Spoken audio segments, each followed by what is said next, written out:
Today we're gonna show you how to fix a key icon that is flashing on a Mitsubishi Mirage 2014. So basically this thing, it affects your stereo. If you check, it's not switching on. So this is caused by a loose fuse.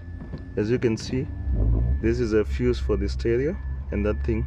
So this one is a bit loose, that's why the key icon is flashing. So for now, we stabilize it. Then let's check. Can you check?